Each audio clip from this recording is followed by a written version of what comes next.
Thank you. Thank you, Dr. Vivekanshu and entire team of our IST online classes. Hopefully that I can audible. Yes. Thank you. Thank you so much, sir. So I think I am just, in between your lunch, but still I will manage the whatever that within the time. Just I was, attending since morning the session, and all of the speakers have been very good presentations. And just wish to share when I was doing that attending the session, I got one call from one doctor here in Ahmedabad, and just sharing that call with you all people. He was having one patient of suspected some bite, and he was asking me that today is the fourth day. Today is the fourth day of admissions, and he is on ventilator. He was having presentations like the same what we have learned since morning, that the ptosis and lower limb paralysis and quadriparesis and all. He's a very young adult. But now the question was, he was asking me, just I want to share with you that anyone can answer this question after having, the brainstorming exercise on the crate bites, because this kind of questions maybe the physicians ask us whenever they have got this kind of queries.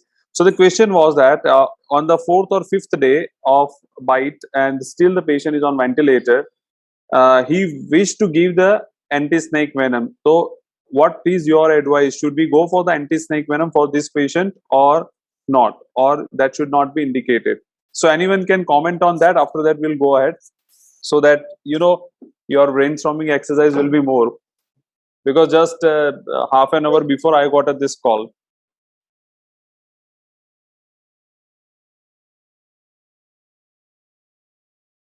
Can anyone answer this question? I think I am audible. Yes, sir, you are audible. Thank you. Thank you. I think, sir, So- all have gone into the state of sedition due to the Oh my intoxication God. by crate bite. Okay. Okay. Let me try, sir. Sir, actually, in this case, it's just history of bite. It's nothing like it's not sure whether it was snake bite or not. So I think fourth day we should not recommend anti-snake venom at this time, because either we should have some confirmatory test whether like or this is my opinion, sir. I may be wrong. So doctor, that is good, because that kind of, as a toxicologist, when we are practicing and this kind of questions that most commonly ask, either the doctors are asking what is the antidote of the some poisoning, or made this kind of situations. But in this case, the doctor has already given first 2 days an anti-snake venom, but after that they have been stopped and the patient is still on ventilator and sedated.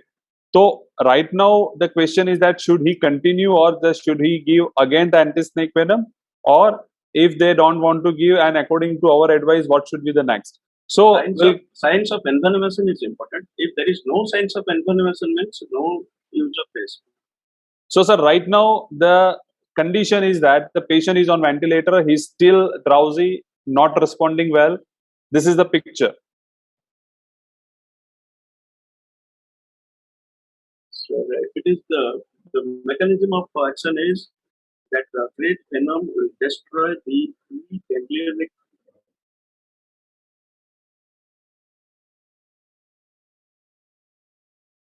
Yes. You have to wait till it comes up, till the patient comes up. Actually, it is not due to the envenomation of the venom. It is particularly due to the injury, and we require 3 to 4 days to wait till the injury is healed. After the injury, that preganglionic injury is healed, then the patient will be okay. Okay. So at the end of this my session, I'll again try to give you the answer. Till that, we'll just start. So poisonous and non-poisonous snakes, we are just talking since morning, and the snakes are the representatives of the class of the Reptilia, and they belongs to the suborder of Pedia. As Dr. Vivekanshu told, that might be some of the overlapping of the points, because since morning we are discussing the great crate. So the majority of the snakes are non-poisonous, as we all know. In fact, are the sometimes the beneficial that kill the large numbers of obnoxious insects and destructive rodents also.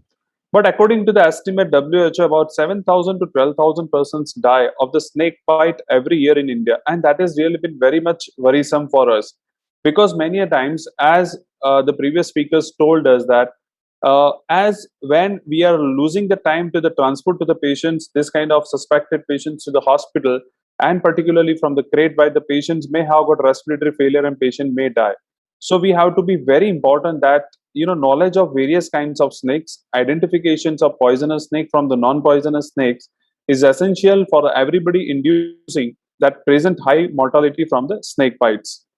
So how that we can have something on a identifications characteristics of poisonous or the non-poisonous, as we all know that we have got this 6 important criterias: the nature of the snake bite mark, the nature of the flow of the blood, the nature of the tail of the snakes, the ventrals, head shields, and the vertebrals. We will see each and everything.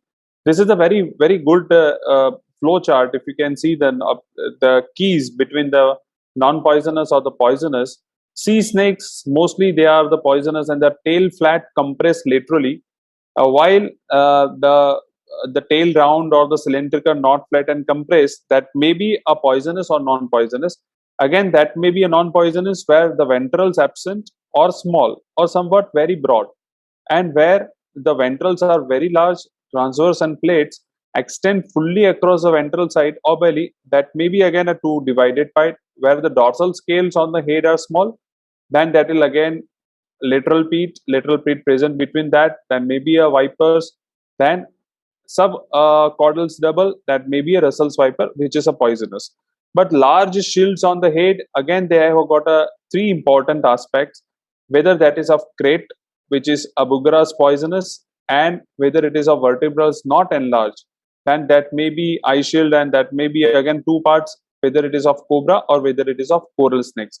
So in short, this is a very good flow chart. We can have this kind of flow chart in our emergency room. If someone brought this kind of snakes in front of us, we can go out for the morphological identifications of the snakes, and we can have something to comment on that. So in short, this is the things, the characteristics, nature, and the snakes most common. They have got a tail characteristics, belly scales or the ventrals. They have got a head scales, that is a subcaudals, and a vertebrals. So accordingly, that we can have this kind of flow chart in emergency room. We can differentiate the snakes accordingly. The important thing is the snake bite mark, what we are talking about, because here if you can see this is a bite of a non-poisonous snake, where this is a maxillary teeth, which is a palatine teeth, and this is a pterygoid teeth.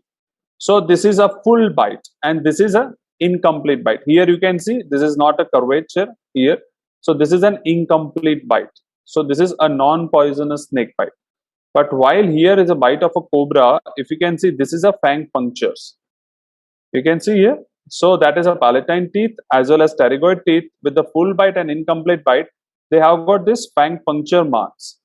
So, and bite of the viper fang marks, puncture marks, here again, this is a bite puncture marks, but that is like this. Only palatine teeth. This is incomplete and this is complete. So they have got this maxillary or the, you can say, marginal teeth, and this is a pterygoid teeth here, where, and this is a palatine teeth. So in short, this is an cobra bite picture. This is a king cobra, where this is an fang marks. Crate, this is an coral snake. This is a sea snake, where the vipers have got this kind of two fang marks on the upper sides. And this is a non-venomous, where the fang marks are not clearly visible. So here what we are looking after the crate again, if you can see here that this is a crate bite mark, but that is again a very very important when we are looking after the crate bite marks, because that is going to be a very important, as you the previous speakers also spoke, that most of the time that we don't have got this kind of bite marks present. But important thing is here, we have to understand this fangs, the teeth, and this is of poisonous. This is a fangs, as I told you, in the upper jaw and the lower jaw also. So this is what the examples of. Here you can say this is a two bite marks with the fang marks, you can say, and here this is a non-venomous, just a scratching like the conditions on the that sea. So Second important part is that we have to understand the nature of the tail also. The nature of the tail is flat and laterally compressed. It is of marine, highly poisonous snake. But in terrestrial snake, which is tail is rounded and cylindrical, not much compressed, and snake may be poisonous or non-poisonous. Here you can see this is a harmless vertebrae, ventral scales, and this is a venomesus, which is on anal plate. You can see here, this is a dual row of scales after the anal plate. And here is it venomous, which is a single row of scales after the anal plate. So that is what, give you an identifications while which is a non-poisonous or the poisonous. Here again, the non-poisonous or the poisonous snakes, as I told you, the flat tail, here the cylindrical tail, if you can see. The sea snakes are very much poisonous, which is a uniform small belly snakes. This is a non-poisonous, small ventral on the sides. And this is again a non-poisonous. So based on the cylindrical tail, flat tail, you can also comment on the snakes. Cobra, we all know that they have got a hood and the spectacle mark. As similarly, they have got an arrow mark on the dorsal side of the head, which is a poisonous snake bite marks. And here the nature of the head shields are very important. Alternative, here you can say black and white bands on the dorsal scales, which is a pit viper identifications. So, and importantly that we have to understand that what other things. Here you can say poisonous apparatus. Sorry. So poisonous glands we have to understand, which is modified salivary glands or the parotid glands, which is situated one on either side of the upper jaw, and that is situated below and behind the eye. 2 in number and cyclic almond shape that glands provided with the narrow duct at the anterior ends. And these ducts are mainly produced into the poison duct, and that each duct passes this forward along with the side of the upper jaw and loop over itself just in front of the fang marks. So the duct open either at the base of the fang or at the base of the tunnel of the fang. Here this is the classical picture of this fang marks. The fangs, again, the poisonous snakes have these fangs. Here you can see in the place of ordinary teeth in front and along the margin of the upper jaw. So there are 2 in numbers, which has long curve, as I show you the picture, sharp, pointed, and especially the developed teeth. So the each fang is like a needle of the hypodermic syringe, and it thus perfectly adapted for the injection of the skin of the victim. So that's why the fang marks are very important. So biting mechanisms, as we all know that poisonous snakes contain 2 sharp teeth called the fangs and contain the poisonous duct, and this articulated with the skull bone and curve backward when the raised. So it takes about 2 to 3 minutes for a snake to ready for attacking and take the same time for the another second bite. Here this is already since morning we are just identifying the common trait. This is an alternative, have a black and white bands which is found on the dorsal scales. The bands are varied in color and size of the different varieties of the crate, but the vertebral scale are hexagonal, and the fourth important infralabial is the largest one. Length is measured about 6 to 8 feet. The biting mechanisms, again, that 2 large called fangs and that articulated, and 2 through 3 minutes, as I told you, for the second bites. The bite of the poisonous or non-poisonous is easily identified by observing the teeth mark on the skull, as I shown you the pictures also. So in general, if you are talking about the crates today, so that the crates, as we all understand till now, it's a nocturnal. So the seldom encounter humans during the daylight hours, and incidents occur mainly at the night. This is a very, very important identification feature when the patient comes to us in an emergency or the living conditions, that the patients may have got something in the early morning or the late night. Frequently, little or no pain occurs from a crate bite, and this can provide a false reassurance to the victim. So typically, the victims complain of severe abdominal cramps accompanied by the progressive paralysis. And if the death occurs, it takes place about 4 to 8 hours after the crate bite. And most commonly, the cause of death is that general respiratory failure, that may be suffocations. So as here we have to understand, maybe a painless bite mark, maybe a fangless bite mark, and patients may don't have got much history to rely upon, because that may be presented with the severe abdominal pain or nausea, or maybe some other vague symptoms like weakness of the lower limbs. So we have to be sure that if other differential diagnosis been ruled out, then we have to think of crate. So often during that rainy seasons, the snake come out from their hiding places and find refuge sites in the dry houses, as the previous speakers spoken to us. If the beaten by the crate while sleeping, a victim may not realize that he or she has been bitten, as the bite feels like that, and an ant or the mosquito. Most of the time the patients give us the history like this. I have treated many patients since last many years of the crate bite, and most of the time the patients will tell you the history at the night time or the early morning, like between the 3 to 6 a.m., that something bite, but I don't know what it was. Maybe an ant, like the something have got a burning pain or something that bite, but till that I awake, that was nothing in front of my bed, or that maybe besides. So that is like the victim may have got this kind of bite like an ant or the mosquito. The victim may die without waking up sometimes, and crate bites are significant for eliciting the minimal amount of local inflammatory or the swelling. That may help us in species identification if the snake has not been seen. So, very we in a living tissues or a living person, as well as in a dead person who had been died due to this kind of unusual circumstances, we have to rule out from our history taking, and what will be this kind of crate bite marks.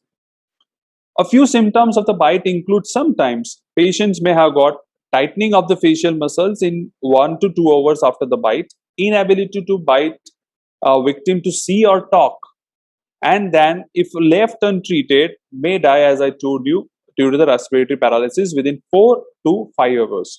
So, the clinical toxicology study gives an untreated mortality rate from the crate bite is almost like 70 to 80%.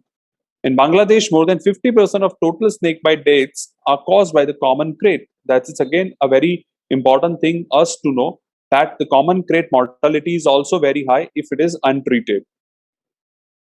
So this is a very common symptoms or the signs on the admissions, where we can have more on identifications of the snake bites.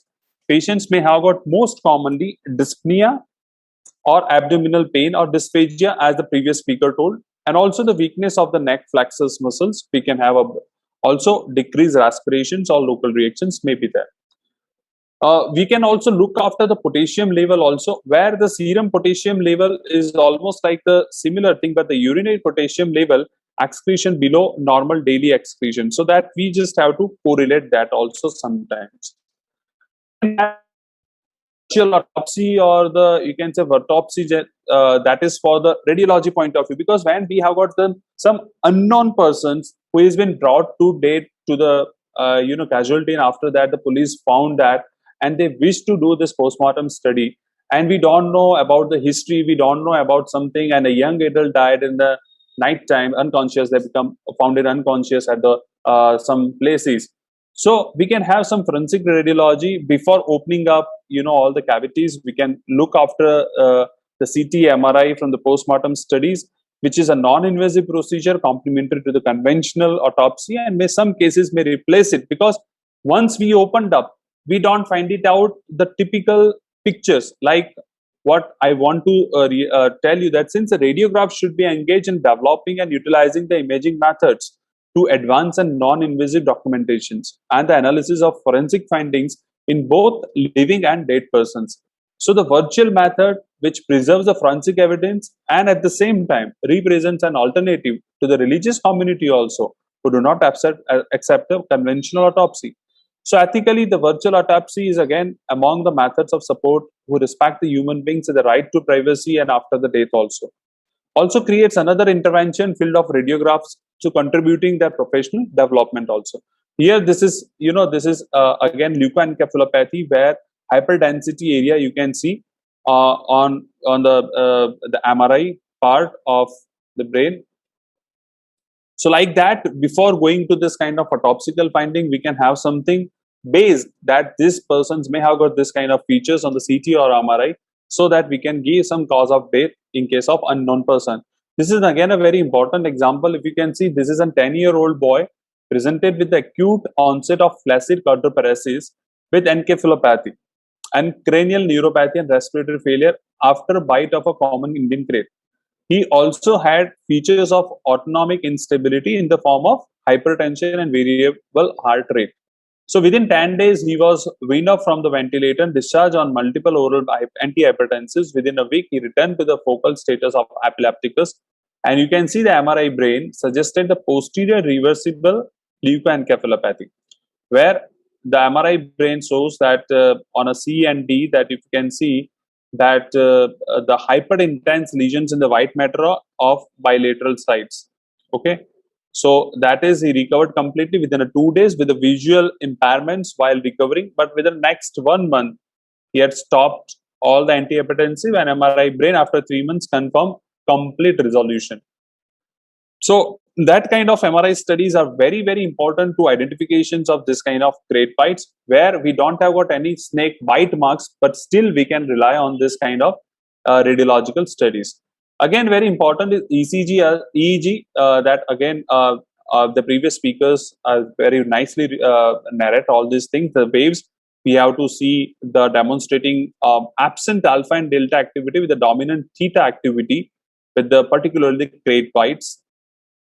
This is a bungarotoxins, as I told you, the alpha, beta, and kappa is present, but the rest of this theta and delta is absent in the crate beaten victims. The sine wave pattern is a brain stem evoke potential curve like crate snake curves as it crawls, and this is a delayed brain stem auditory evoke potentials to kick this is stimulus the patients, which is very, very good.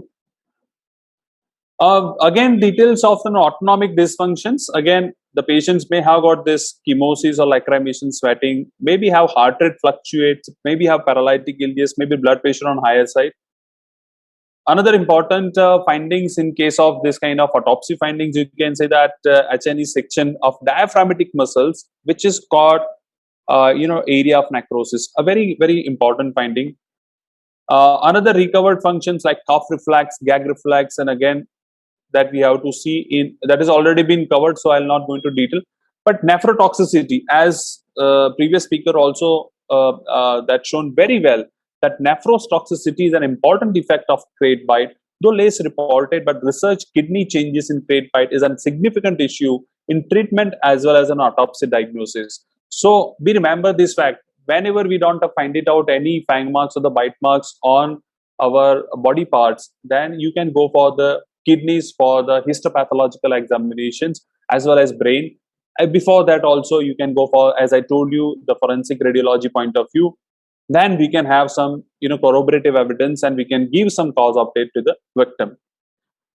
Just want to share 1 or 2 cases where recently we find it out. The 28-year-old young adult presented with severe abdominal pain and nausea around 3 a.m. in the morning, and without any history. He didn't have got any history of anything bite or something, but so that he went to the government hospitals, where he sent back with the home with some of the antibiotics or some antacids, and he came again with the lower limb weakness. And gradually, when he was admitted to the hospital in a private setup, he was admitted in the ICU. Within 1 hour, he had got a quadriparesis, and the doctors have to intubated the patients. The neurophysician have done a differential diagnosis. They have differential diagnosis with the GBS, that Guillain-Barré syndrome, or Duchenne muscular dystrophy, but they come to the conclusion that may be a case of common crate bite, and that's why we treated him as a crate bite, that intoxications. We had given the ASV with myopyrrolate. Myopyrrolate is a combination of glyco plus neostigmine. I personally find that this is going to be a very good results with this myopyrrolate, because the secretion is reducing down. Well, I personally, that we are not going to use atropine much, because that maybe sometimes the patients may have got atropine-induced delirium. So we just, because a glycopyrrolate will not cross your blood-brain barrier. So the CNS-related, irritations will be less in compared to the atropine. So we can use this drug, and we can see the response with the neuromuscular junctions, that whether the patient is responding well, so that If it is responding well, then we can continue with the 8-hourly or 6-hourly 1 ampule with the myopyrrolate. The patients will most of the time recover in 24 to 48 hours with this kind of conditions. Another case recently we had managed within a 1 month of period, that another young adult presented with something pain happened on his forearm in the early morning around 4 a.m. And he was typically presented with a ptosis, weakness of the lower limb. He was presented and got some respiration problem. He was intubated. Only local side redness was present. No, again, any particular fang marks or bite marks were present. And then after also no pain marks, fang marks, and given the ASV and myopyrrolate, we have differential diagnosis from all other possibilities. And we discharged these 2 patients in the last month period of time. We discharged the patients, even though the patients are, even after discharge also, they were not sure by themselves that they have been bitten by the snakes. So that is, the beauty of the crate bite. Many a times the patients, they are not aware about they have been bitten by the snakes. They have been managed at the hospitals, treated at the hospitals, and discharged from the hospitals successfully also. That is what we have to understand and we have to do. So that's all, I think, from my side. Thank you so much, all the team members, for giving me the opportunity for this session.